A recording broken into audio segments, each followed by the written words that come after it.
Okay, I'm back. Video number 2. So I've just done the sewing around the outside edges, which, check this out. Nothing like handmade. The evidence of something being handmade right there. And what I did there was I used my sewing machine on my desk, and I never do that.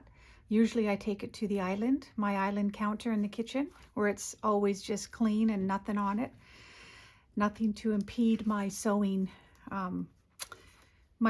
challenges on a good day. But I was sewing around like this, feeding it through, and as I turned my pattern, stuff on my desk got caught, and here we have it. So, oh well, I left it because I think it looks kind of cute.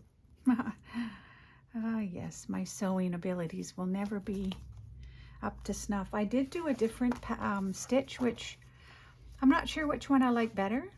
I think you can get away with more imperfections when you use the zigzag, but I also like this one, and it's okay to have a variety. That's a good thing. So I also forgot to show you guys before I did the sewing, our video number 2, is I had to reinforce the flap before I did the sewing. So I did that. I covered it with another piece of cardstock in keeping with the loudness of the reinforcement paper. But it's cute, but I did have to, and then I used my corner rounder, and then I did the sewing. Otherwise, I wouldn't have been able to do that. So the sewing is done.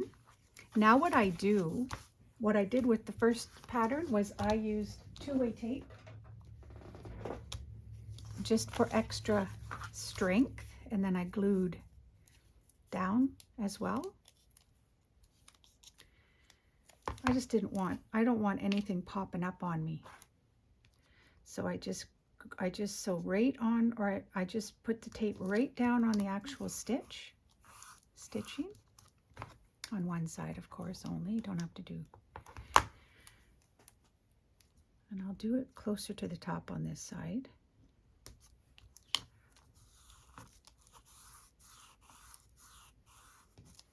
And then this way, I should do it this side.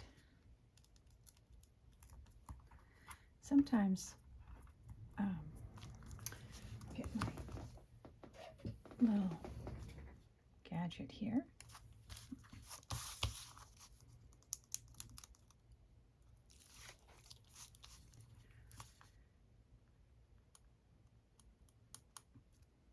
I want to lift the stitching.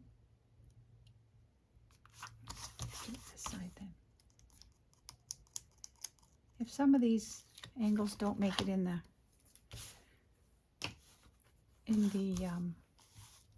frame, I apologize. So it's a long envelope, obviously. So I'm just going to give it a little bit of a bead of glue.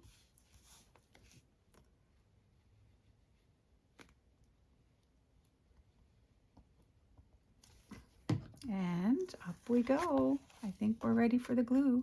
We better be. It's done.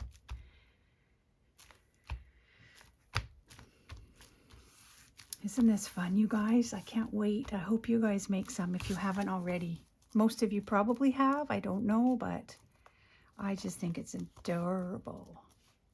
So what I did here is I'd already done the thumb punch, so I didn't sew through it.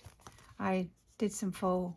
I just used my black marker, and I did a little bit of pretend stitching.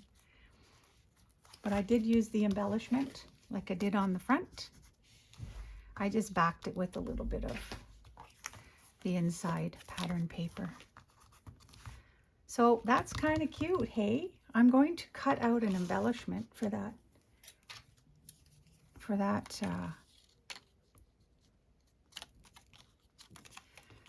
It's so frustrating when they put, of course, most people that price their stuff in a thrift store don't assume these particular patterns are going to become a craft pocket. Am I actually going to get this off? Interesting. Well, you know what? Operation Remove the Ticket, hey? No, it's not coming off. Oh, see, you left a little mark. But you know what? I'm going to cover it. Let's do it. Let's just cover it. Be done with it. But what will I cover it? Which item? Butterfly? Yeah, let's do the butterfly. Okay. I'm going to leave a little of the green trim around it.